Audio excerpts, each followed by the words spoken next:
नमस्कार मित्रों, daily leaks के इस खास बुलेटिन में आपका स्वागत है। मैं हूं विजय त्रिवेदी। आपका प्यार जिस तरह से मोहब्बत मिली है डेली लीक्स के प्रोग्राम को, कि पिछली बार का जो हमारा एपिसोड था उसे 1 लाख से ज्यादा लोगों ने, करीब करीब अब तक तो 1.5 लाख लोग देख चुके हैं। 1 लाख से ज्यादा लोगों ने मोहब्बत दी है, अपना साइन दिया है, अपना प्यार दिया और कहा है कि राजा गोपालन साहब ऐसे ही 40 साल से केवल बाल धूप में सफेद नहीं किए उन्होंने, तो 50 साल से वो पत्रकारिता करते रहे। और मैं बार बार कहता हूं कि हिंदुस्तान की राजनीति की खबर, कश्मीर से लेकर केरल तक, अंदर की खबर अगर राजा गोपाल साहब के पास नहीं है तो सच मान के चलिए कि वो सिर्फ अफवाह है, खबर नहीं है। तो आर राजा गोपालन साहब हमारे साथ इस वक्त है। राजा गोपालन साहब, बहुत बहुत शुक्रिया आपका प्रोग्राम में आने के लिए। लोग बहुत पसंद कर रहे हैं आपको और कह रहे हैं कि भाई ऐसी सही सही खबर राजा गोपालन साहब के पास आती कहाँ से। मैंने कि वो उस खजाने की चाबी किसी को नहीं देते। नहीं तो आज कैसे शुरू करेंगे? कभी हम लोग तो इतना साल, आप हम दोनों कम से कम पिछले 30 साल से जानकारी है दोनों बीच में। लेकिन मुझे लगता है विजय बाबू, भगवान ने ऐसे सृष्टि किया है जो भी उस्ताद गाना गाएंगे, कव्वाली गाएंगे, ओ बोलेंगे। एंड सेकेंड थिंग, जो कर्नाटिक म्यूजिक में जननायक बोले, वो लोग रसिक एंजॉय करते हैं। लेकिन मुझे लगता है वो एंजॉयमेंट में भगवान है जी। एंजॉयमेंट ही तो भगवान, आनंद ही तो भगवान है, आनंद ही भगवान है। सो देयरफॉर 1 लाख लोग ने मुझे स्वागत किया है, ये कह रहे थे, उसको आनंद में लेकर के मुझे धन्यवाद देते हुए, वो आनंद में आज परमानंद होना चाहिए। इसीलिए हम लोग अच्छा 2-3 खबर खोद करके लेके आए हैं। विजय त्रिवेदी को भी, दर्शकों को भी भगवान से प्रार्थना करते हुए आज हमने एक श्लोक पढ़ेंगे। वो श्लोक मेरा ग्रैंडफादर ने मुझे सिखाया 40-50 साल पहले। राम मंदिर खोलने वाले हैं पूरा। प्रधानमंत्री नवंबर महीने में जा करके उसको द्वार भी इनॉग्रेट करने वाले हैं। राम मंदिर को नजरिया रखते हुए मेन पॉइंट, विष्णु सहस्त्र नामम करके एक श्लोक है 1008, उसको विष्णु को भगवान का प्रार्थना करते हैं। उसमें एक लिखा है, इतना दूर नहीं पढ़ना है आपको, छोटा, जैसे आजकल 10 मिनट्स डिलीवरी हो गया, ई कॉमर्स हो गया, ई कॉमर्स हो गया, जल्दी हो गया, पोस्ट हो गया। नहीं वो भी नहीं है, नहीं वो भी नहीं है। जो नूडल्स है ना 2 मिनट में पका करके खाते हैं, उसी की तरह 5000 साल पहले 1008 श्लोक जोड़ने की जरूरत नहीं है, बोलने का, स्मरण करने का, लेकिन 2 लाइन सुन लो, वो उसको बराबर आपको भक्ति मिल जाएगा, मुक्ति मिल जाएगा। रामाय रामभद्राय रामचंद्राय वेदसे रघुनाथाय नाथाय सीताय पते नमः। श्री राम राम रामेति रमे रामे मनोरमे सहस्रनाम तत्तुल्यम राम नाम वरानने सहस्रनाम तत्तुल्यम। 1008 में बोलने नहीं, इतना तत्तुल्यम, इतना में कर दो आपका आ जाएगा। लेकिन मैं आज जय महावीर के ऊपर 1 मिनट श्लोक पढ़ करके मैं अपना डिबेट शुरू करूंगा। लेकिन मुझे इतने आनंद आते हैं विजय बाबू, ये बोलने उम्र की बराबर होगा, ये छोटे उम्र से मेरा ऐसे सिद्धांत में। जय जय महावीर महाधीर दौरेया देवासुर समर समय समुचित निकर निर्धर निर्धारित निरवधिक महात्म्य दशवदन दमित दैवत परिषद प्रदत्ति दासर दिभाव दिनकर कुलक दिवाकर दिविषाधिपतिरण सदु, like that it goes. And moreover इतना पढ़ने के बाद रणद्वर दुर्जभव्यदात द्वंद्व दंडित धड़के रन, एक रेफरेंस आपका टंग ट्विस्टिंग है। बहुत साल पहले लिख के रखा है। इतना भगवान से प्रार्थना करते हम डिबेट अभी शुरू करेंगे। जी प्रणाम। तो शुरू करते हैं सर। कल जो है संसद में बहस हो रही थी, लोकसभा में काफी बहस हुई ऑपरेशन सिंदूर को लेकर और पहलगाम को लेकर, और लोगों ने कहा, सबने अपने अपने तरीके से बहुत अच्छे से बात की। लेकिन कल के लिए लोगों ने कहा हीरो ऑफ द डिबेट या जो पर्सनालिटी ऑफ द डिबेट है वो बताया लोगों ने कांग्रेस की नेता प्रियंका गांधी जी को। महत्वपूर्ण है, कल बहुत लोगों ने बोला, अमित शाह जी ने बोला, होम मिनिस्टर साहब हैं, प्रधानमंत्री जी हैं, नरेंद्र मोदी जी जिन्होंने जवाब दिया, विपक्ष के नेता है राहुल गांधी जी, उन्होंने भी बोला। अब प्रधानमंत्री को तो कंपेयर नहीं कर सकते हम स्पीकर्स के साथ या अमित शाह जी को, लेकिन speaker of the day Priyanka Gandhi रही। आप इसको कैसे देखते हैं, प्रियंका गांधी और कांग्रेस की और हिंदुस्तान की राजनीति? आपने अच्छा बोला है विजय बाबू, हम दोनों पत्रकारिता में जो प्रेस गैलरी में पुराना पार्लियामेंट में दोनों मिलते थे, ऊपर से नीचे देख सकते थे कौन क्या बॉडी लैंग्वेज वगैरह, वो उसका उस टाइम की आनंद ही आनंद अलग है। लेकिन 18 घंटे का डिबेट मैंने सामने आमने देखा है, इसमें 3-4 इंपॉर्टेंट स्पीकर्स थे, प्रधानमंत्री, गृह मंत्री, प्रधानमंत्री नरेंद्र मोदी साहब, रक्षा मंत्री मिस्टर राजनाथ सिंह साहब एंड गृह मंत्री अमित शाह साहब, विदेश मंत्री अखिलेश यादव ने भी अच्छा बोला था, कोई बात नहीं, अच्छा बोला। असदुद्दीन ओवैसी भी अच्छा बोला, अपना अपना तरीका से अपना अपना कॉन्स्टिट्यूंसी को तारीफ किया है, नो डाउट। जितना लोग 51 लोग जा करके आए थे वो भी किया है। लेकिन इस बिंदु में हम लोग ये 18 घंटे स्पीच का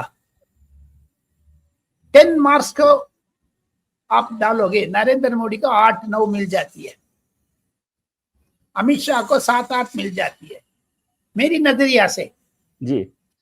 अच्छा, सेकंड थिंग, राजनाथ सिंह का तो अच्छा है, बढ़िया बोला, वो भी 8.5 9.5। प्रधानमंत्री का तो एक्सेल है, बहुत है।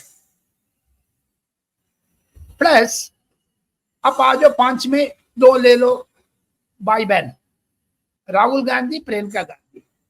मुझे लगता है अखिलेश यादव को भी मैं 10 में 4-5 दे दूंगा, क्योंकि उसमें पॉलिटिक्स बहुत किया था, उसको बिंदु उत्तर प्रदेश था, देश नहीं था। लेकिन उनके नेताजी, माननीय जो नेताजी का मैं नजदीक था, आपको पता है, वो जो सेंट्रल में मिला करके ऐसे मारते थे, मुझे दर्द होती थी, अभी अभी दर्द होता है। वो उनकी भावना अलग है। अखिलेश यादव का दम नहीं है अभी। नेताजी रक्षा मंत्री रहे थे यूपीए सरकार। हाँ, रक्षा मंत्री जो रहते थे, लेकिन ये खींच सब लोग को पता है, नहीं पता मुझे, आपको विजय त्रिवेदी के रूप में बोलना चाहता हूँ। नेताजी मुझे कहा है, मैं डिफेंस मिनिस्टर टाइम पर मेरा बेटा अखिलेश यादव का मिलिट्री स्कूल में ज्वाइन कराया। आपको बताया, मिलिट्री स्कूल में पढ़ा, फिर ऑस्ट्रेलिया गया है, ऑस्ट्रेलिया से पढ़ करके। अच्छा, वो अलग बात है।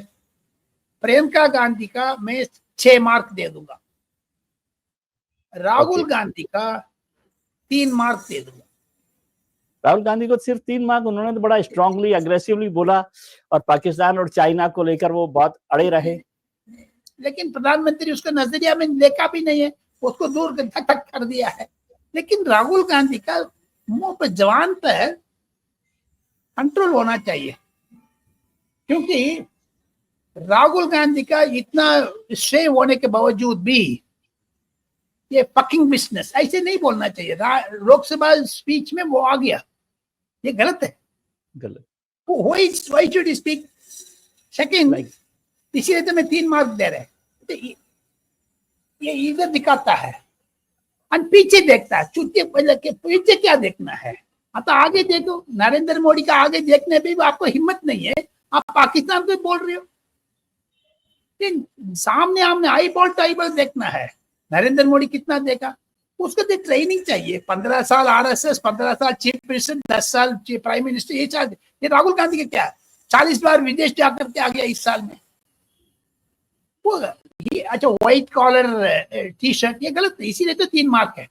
लेकिन हम कम से कम 8 नहीं तो 10 MP CWC मेंबर से बात किया था फोन में, नजदीक सामने आमने।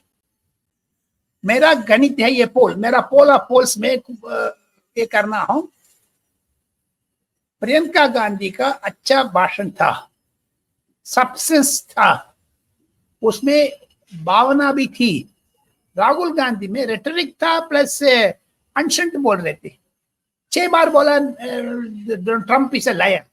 लेकिन एक बात है विजय, जो मुझे शिक्षा दिया है पत्रकारिता में, मेरा फादर, मेरा ग्रैंडफादर, जो आपको भी दीननाथ बाबू ने भी बोला होगा, एक पत्रकार दूसरा पत्रकार के खिलाफ लिखेंगे नहीं है, बोलेंगे नहीं है, ये हमारा पत्रकारिता धर्म हम काल किया। लेकिन आजकल तो एक ट्विटर में डाल दियो, 140 पत्रकार आ गए, 140 करोड़ पत्र फोटोग्राफर आ गया। लेकिन एक सरकार दूसरी सरकार को ऊपर बोलेगा नहीं है ओपनली पार्लियामेंट में। ये राहुल गांधी क्या सोच रहे हैं, उनकी दिमाग में कीड़ा है। ये ऑर्डिनेंस पास सकता है, लेकिन नरेंद्र मोदी का हिम्मत हो लय बोल दो टेल, ये क्या है? किसी ने जो बॉम्बे से बॉलीवुड ड्रामा करने वाले सिखाया होगा शायद। लेकिन प्रियंका गांधी वाला अच्छा है, कांग्रेस वाला को बीच में प्रियंका गांधी नेतृत्व के लिए आशा झलक रहे। आने वाले दिन में वो गरम पकड़ेगा।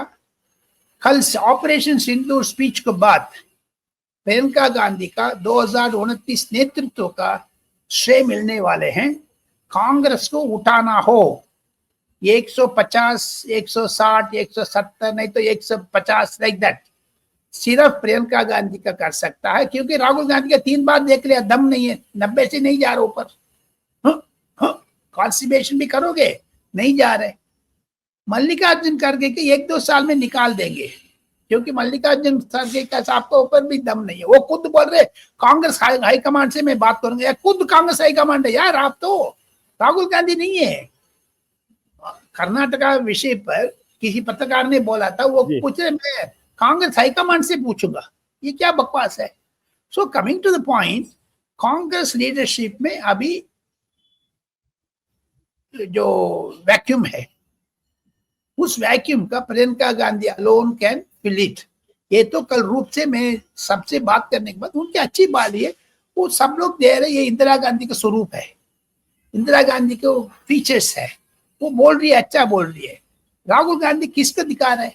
Therefore, in conclusion मैं ये कहना चाहता हूँ, प्रियंका गांधी का स्पीच अच्छा है। कांग्रेस में ये 3 गांधी है, सोनिया, राहुल, प्रियंका। एक गांधी तो रिटायर हो गई है, बीमार है, 82 ईयर्स है, भगवान अच्छा और आयुष देंगे, हम लोग प्रार्थना करते हैं। वो तो साइडलाइन हो गई है खुद। बाकी 2, एक तो बेवकूफ निकला है, अभी दूसरा अच्छा निकल रहा है। Therefore 2029 का अभी से तैयार हो रहे। कांग्रेस लोग डिमांड करेंगे प्रियंका गांधी को लेके आ जाओ, लेकिन उसको नुक्स बहुत है। रॉबर्ट वाड्रा वो विदेश में गया है, मकान लिया है, तो बच्चे लोग के लिए विदेश में रखा है। विद दैट कंक्लूजन मुझे लगता है कांग्रेस में कल भाषण होने के बाद एमपीज के बीच में कोई घबराहट है। नरेंद्र मोदी स्पीच के बाद कांग्रेस कैसे उभर के आएगी बाहर, क्योंकि कल आप एक दिन नोटिस किया नहीं है, पता नहीं है, दर्शकों को मैं विस्तार से बोलना चाहता हूं। ऑपोजिशन पार्टीज एवं अनुराग ठाकुर, निशिकांत दुबे बोलने टाइम पर भी कांग्रेस को टोका टाकी किया है। अमित शाह ने तो अड़े हाथ में लिया है, नरेंद्र मोदी ने तो लिया है, लेकिन कांग्रेस अकेले हो गया है डिबेट में। Regional parties, Trinamool Congress, Samajwadi party, DMK, RJD, कुछ नहीं आया सामने। वो तो अमित शाह जी ने कनिमोझी को सामने लेकर कहा था ना, तो कनिमोझी बोले कि नहीं हम उनके साथ मतलब इस पर सपोर्ट नहीं कर रहे। कनिमोझी को तो उन्होंने ये तमिल कहानी अलग है। कनिमोझी से अमित शाह साथ आज नहीं कल नहीं है, वो एकनाथ शिंदे बनने वाली है, देखते जाना, वो अलग ग्रुप में रखेंगे। कनिमोझी का ये कल्टीवेट कर रहे अमित शाह, ये ध्यान से सुन लो। Coming to back to the point, Anurag Thakur बोलने टाइम पर मजा ले रहे थे मिस्टर अखिलेश यादव। कितना बीजेपी एमपी इतना खुशी नहीं हुए हैं, कांग्रेस एमपी खुशी हुए हैं। दूसरी चीज है, कल रात को 11 बजे किरण रिजिजू ने एक चिट्ठी ट्विटर में डाल दिया है। वो चिट्ठी में लिख रहे निक्सन का, इंदिरा गांधी ने चिट्ठी लिखा है, I am surrendering if you like that. वो चिट्ठी हमने अभी पढ़ करके निकाल करके पढ़ करके अगले हफ्ते में विस्तार से बोलूंगा। Coming to the point, in general Congress का अलायंस छोड़ दिया कल डिबेट से मुझे पता लग रहा है इंडिया अलायंस टूट गया है। अखिलेश यादव अलग बात है। अखिलेश यादव का तृणमूल कांग्रेस को समर्थन नहीं किया है। That is the one conclusion. ठीक है, प्रियंका जी पर आपने कहा, लेकिन प्रियंका जी को अभी यूपी के इलेक्शंस में इंचार्ज थी तो कुछ नहीं हुआ। विधानसभा चुनावों में बार बार उनको कभी लाया जाता है, कभी नहीं लाया जाता। क्या आपको लगता है, जैसे कहा जाता है कि कांग्रेस के इंटरनल पॉलिटिक्स में प्रियंका गांधी को ऊपर लाने में बड़ा रेजिस्टेंस है, do you think so? Resistance अभी भी है, क्योंकि वो जो उनके हस्बैंड ये एक्स्ट्रा लगेज है रॉबर्ट वाड्रा, प्रियंका गांधी का आगे नहीं जाने के लिए बच्चे लोग नहीं दे रहे। ये कंट्रोवर्सी को शुरू कर दिया, बच्चे लोग तो बौद्ध मतलब ये बुद्धिस्ट बन गया करके, ये तो कहानी शुरू हो रहा है। आखिर में प्रियंका गांधी के रेसिस्टेंस है, लेकिन कंपल्शन, टाइम कंपल्शन, आने वाले दिन में जो मजबूरी से प्रियंका गांधी को आगे बढ़ना पड़ेगा, नहीं तो कांग्रेस 70-80 नहीं है 60 में पहुंच जाएगा पुराना जगह पर। इसके बीच में प्रियंका गांधी बन गई तो कुछ 120-140 आ सकते हैं, 3 डिजिट बन सकते हैं, नहीं तो कांग्रेस 2 डिजिट में हो जाएगी। मल्लिकार्जुन खड़गे का दम नहीं है भाई, 85 साल का, 55 साल का है, क्या है, सॉरी 84 ईयर्स है वो, उनको क्या दम नहीं है, पैदल जाने में भी दम नहीं है। राहुल गांधी की इच्छा है विदेश जाने का, घूमने का, अकेले टी शर्ट के साथ, तो उनकी परवाह नहीं है उस पीछे। लेकिन एक चीज, स्मार्ट लगते हैं वो लोग, कहते हैं बहुत स्मार्ट लगते हैं राहुल गांधी। कोई लोग को चूतिया भी लगते हैं, कोई लोग स्मार्ट लगते हैं। थोड़ा सा ध्यान रखिए, ठीक है? क्या नहीं, उसको ऐसे भाषण नहीं देना चाहिए। लायर क्या बोल रहे, he is a liar, criminal है। क्योंकि नेशनल हेराल्ड में देखो, अपना पैसा दूसरा को दे रहा, खुद राइट हैंड से लेफ्ट हैंड ले रहे। Not only that, income tax का इतना, ये तो जो कहानी अलग है। कल मैंने एक दूसरा भी सुना था, राहुल गांधी का मनीष तिवारी का आमने सामने मिलने के लिए मौका मिल गया, 50-60 एमपी बीच में, लोकसभा के सामने।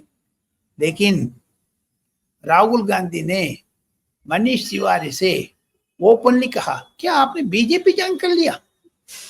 ऐसा बोला? हाँ, क्योंकि मनीष को बोलने नहीं दिया। आपको याद है G23 मौके पर कपिल सिब्बल को गुलाम नबी आजाद को बोला, आपका भी आरएसएस बीजेपी बन गया। कल लोकसभा में सब लोग को सामने जो लॉबी है उसमें मनीष तिवारी को आड़े हाथ में ले रहे, वो बहुत लोग दुखी है। शशि थरूर को देखा नहीं है, ये देखो, ये लोग विद्वान है। शशि थरूर मनीष तिवारी को आगे बढ़ने में, राहुल गांधी बीच में था, उनको बोलने मना किया, प्रधानमंत्री ने भी, अमित शाह ने भी बोला उसमें पार्लियामेंट में। लेकिन प्रियंका गांधी अधिक बोलने में, उसमें भी दिक्कत पड़ेगा राहुल गांधी का। हाँ, वही है। लेकिन ये खबर ठीक है कि मनीष तिवारी को उन्होंने बोला राहुल गांधी ने कि आप बीजेपी ज्वाइन कर रहा है क्या? 2 एमपी से मैं बात की थी, अभी तीसरा मैं कंफर्म कर लूंगा, क्योंकि वो भावना इसीलिए तो नहीं आगे बढ़ाने नहीं दिया। मनीष तिवारी का नाम नहीं था, ये डॉक्टर जयशंकर प्राइम मिनिस्टर ने दे रहा है। मनीष तिवारी तो हमेशा कैप्टन अमरिंदर सिंह का आदमी रखा ना जी। जी सर, कांग्रेस की प्रियंका गांधी की बात हुई, तो फिर असली बात तो करें यूपी की। और यूपी में बीजेपी है, बीजेपी की आप अंदर की बात को बताते नहीं, क्या है? नहीं, ऐसे नहीं। यूपी में 1 हफ्ते को अंदर मुझे लगता है 2 चीज अटके हुए हैं अभी। दो चीज, Uttar Pradesh BJP chief and Gujarat BJP chief. अभी देखो की फैक्टर्स आप देखते जाओगे, यूपी अध्यक्ष, बीजेपी अध्यक्ष का 3 चीज इंपॉर्टेंट है।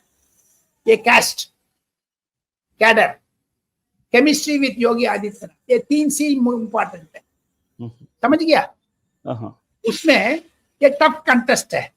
बीजेपी का ये डिसिडेंस जो कंट्रोल कहीं नहीं कर पा रहे, उसमें ठाकुरबाजी, भूमियारबाजी, पंडितबाजी, ये सारा बाजी है, बनिया वगैरह। लेकिन बस्ती से एमपी है हरीश द्विवेदी, ब्राह्मण, उनकी नाम आगे चल रहे हैं। दिनेश शर्मा तो एमपी है, शायद इस दोनों पंडित दोनों बीच में टक्कर है।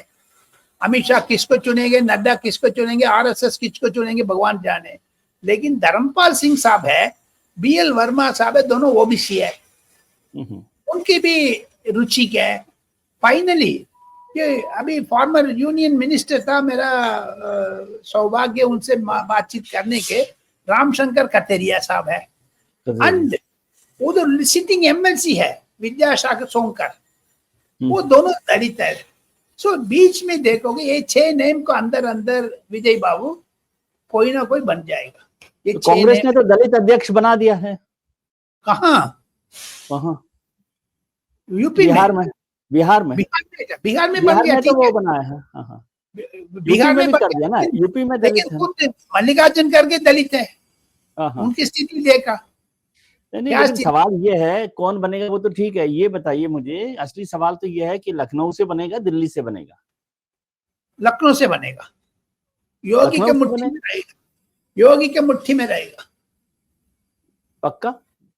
देखते जाइए, बेटे रखेंगे 100 रुपया। नहीं, मैं इतना पैसा हारना नहीं चाहता। नहीं मिला तो एक लंच दे दो, मुझे एक लंच दे दो, हम दोनों लंच खा लेंगे। ठीक है, ये लंच ठीक है। तो लखनऊ से तय होगा, बीजेपी का अध्यक्ष योगी जी के पसंद का होगा। हाँ, योगी जी अप्रूवल होगा, योगी जी का अप्रूवल होगा।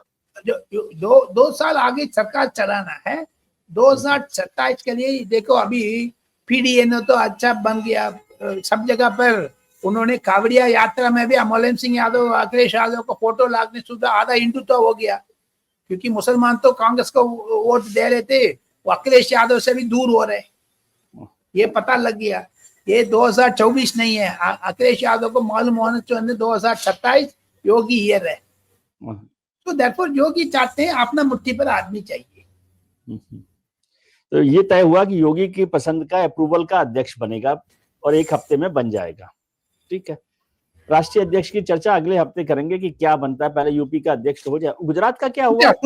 गुजरात में भी वो सीआर पटेल साहब है, लेकिन नरेंद्र मोदी साहब का 1-2 विश्वास आदमी है उधर, अमित शाह को भी है, लेकिन गुजरात सेंसिटिव है। यूपी भी सेकेंडरी है, गुजरात सेंसिटिव है, क्योंकि गुजरात बीजेपी हाथ से निकलता है, पुराना का आम आदमी पार्टी का स्टेट है, प्रधानमंत्री जी वहां से हैं, अमित शाह जी वहां से है 25 साल से। विजय रूपानी के पास, ये देखिए एक चीज है जी, मैं सचमुच कह रहा, बीजेपी को पीएस जो इंटरेस्ट में कह रहा, मैंने जो महाराष्ट्र गुजरात से जो रिपोर्ट आ रहा है वो ठीक नहीं है, अभी सुधरोगे नहीं है। बीजेपी टफ कैंडिडेट नहीं डालेंगे अंदर मामले में, यानी गुटबाजी में सपोर्ट नहीं, मतलब रिजॉल्व नहीं करोगे, ये करप्शन में रिजॉल्व नहीं करोगे, आपको आम आदमी को हाथ में देने के लिए मजबूरी करना पड़ेगा। और बाई इलेक्शन की बात से कह रहे हैं आप? बाई इलेक्शन के रिजल्ट इन जनरल डिसिडेंट्स बहुत है जो ठीक नहीं है। ये नरेंद्र मोदी साहब को, अमित शाह साहब को रियल फैक्ट सुनना चाहिए, ये नहीं है हवा में बोल करके हो जाए ना। महाराष्ट्र में भी दिक्कत है, जो देयरफॉर गुजरात में परिवर्तन को रूप में जा रहे, उसको जल्दी से जल्दी इंटरवीन नहीं करोगे, आने वाले 2 साल में बीजेपी को मुश्किल पड़ेगी, क्योंकि हम बीजेपी का विश्वासी है, राइट, हिंदुत्व आगे बढ़ने के लिए विश्वासी है। मैं पत्रकारिता में 60 साल 50 साल रहा, वो अलग बात है, लेकिन आने सच के सच बोलना है, वो हमारा पत्रकारिता में मेरा सौभाग्य मिला है। ठीक है, अब सर बात करते हैं आपके स्टेट के तमिलनाडु के। तमिलनाडु की पॉलिटिक्स भी, क्योंकि अब तमिलनाडु में विधानसभा चुनाव भी होने वाले हैं, और कनिमोई का भी कल हमने जिक्र किया, अभी बात कर रहे थे जिस तरह से वहां पर हुआ। क्या हो रहा है तमिलनाडु में? क्योंकि दिल्ली में और उत्तर भारत के लोगों को, खासतौर से जो हिंदी व्यूअर्स हैं, उनको नहीं पता होता कि तमिलनाडु में हो क्या। जो भी है, पिछले बार मुझे 5-6 फोन आ गया, बाराबंकी से, बस्ती से, दरभंगा से वगैरह से। मेरा दोस्त विजय त्रिवेदी का जो आपने देखा श्लोक सुना, मैंने अच्छा सुना था, राजगोपालन साहब, ये मालूमात हो रहा है। लेकिन उस दर्शकों को भी साउथ इंडियन पॉलिटिक्स में एक चीज मैं कहना चाहता हूँ, Tamil Nadu politics. Yes, Tamil Nadu politics में यूपी पॉलिटिक्स को बीच में कंपैरिजन करना पड़ेगा, दोनों को मैचिंग है। जैसे नेताजी अखिलेश यादव का बिठा दिया, ऐसे मुका स्टालिन, एमके स्टालिन, करुणानिधि को बेटा, अपना बेटा उदयनिधि को बिठाने वाले हैं। अच्छा, जो नया चीफ मिनिस्टर उदयनिधि होंगे, यदि सरकार बनती है डीएमके की तो? नहीं, ये आप गलत बोल रहे हैं। अच्छा। आप गलत बोल रहे हैं, लफ्ज नहीं, क्यों चुप रहो। क्योंकि 2026 तो पहले, यानी कल नहीं तो परसों नहीं तो अगले हफ्ते में अचानक चीज होने वाले हैं। क्योंकि मिस्टर एमके स्टालिन का पेस मेकर लगा दिया है, डायलिसिस कर रहे हैं, उनका तबीयत ठीक नहीं है। एमके स्टालिन का भगवान कृपा से अच्छा आयुष देना चाहिए, लेकिन खुद मुलायम सिंह यादव साहब का स्टाइल, नेताजी का स्टाइल अडॉप्ट करने लग गया एमके स्टालिन। अपना बेटा को अगले हफ्ते नहीं तो चुनाव का पहले बिठा दो, चुनाव के पहले चीफ मिनिस्टर बना देंगे। ये चीज उनके माइंड पर हो रहा है। लेकिन जैसे शिवपाल यादव, बड़े बड़े लोग, ब्रिजभूषण तिवारी में अच्छी तरह से जानता हूँ, मंगल पांडे में अच्छी तरह से जानता हूँ, वो लोग स्पीकर उत्तर प्रदेश में थे। मैं भानु प्रताप सिंह साहब को साथ में 1977 में काम करने टाइम पर वे लोग तो छोटे थे, चौधरी साहब बहुत नजदीक से मैं देखा। लेकिन यूपी पॉलिटिक्स में एक अंतर है, मुलायम सिंह यादव साहब ने आने वाले दिन में परिवार को कंट्रोल करके, पार्टी से भी विरोध को कंट्रोल करके अखिलेश को बिठा दिया। लेकिन डीएमके में ऐसे नहीं है, बड़े बड़े दिग्गज नेता अपोज करते हैं उसको। वही मैं पूछ रहा हूँ कि जो बड़े नेता हैं डीएमके के, वो क्या चुप बैठेंगे? उसको चुप नहीं बैठेंगे, उसने तो 50 साल दिमाग खराब किया है, उसको इतना जेल किया है, 6 महीने। वही को देखो, 15 साल जेल में था टोटल। यस, वही गोपाल स्वामी। अच्छा, इसीलिए तो ना अमित शाह आपको ये टू इज्जत पता है, नरेंद्र मोदी को ये टू इज्जत पता है डीएमके में अंदर क्या हो रहा है। लेकिन तमिलनाडु में आने वाले चुनाव में विजय त्रिवेदी दर्शकों को 1, 2, 3 पॉइंट में बोलना चाहता हूं। एक पॉइंट, चुनाव का मुद्दे हिंदुत्व वर्सेस द्रविडियन मूवमेंट, ये आगे हो गया। कल परसों भी आपको मैं वीडियो भेजा था, उस वीडियो में नरेंद्र मोदी साहब ने राजराज चोलन के बारे में इतना अच्छा बोला। आज नहीं बोला, नहीं, पिछले 15-20 साल से बोलते जा रहे हैं, मन की बात में भी बोलते हैं। तमिलनाडु में एक मोदी का हवा है, वो अकेले मोदी का है। क्योंकि मन की बात में कम से कम 50-60 बार तमिल तमिल तमिल तमिल बोल करके, तिरुवल्लुवर, तिरुकुरल सारा बोल करके, सुब्रमण्य भारतियार, और काशी में भी महासंगम रखा है। अच्छा, सौराष्ट्र संगम रखा है। सो देयरफॉर अभी देखो तमिलनाडु में जाकर के योगी आदित्यनाथ तो इतना श्रेय है तमिलनाडु में। सो देयरफॉर बीजेपी उधर जड़ पकड़ रहे। अनदर 5-6 साल में बीजेपी उसमें सत्ता में परिवर्तन में एडीएमके को साथ बोल रहे हैं ना जी, अभी उसमें शायद 1-2 मिनिस्टर पांडिचेरी में है बीजेपी, अभी तमिलनाडु में भी आने वाले हैं।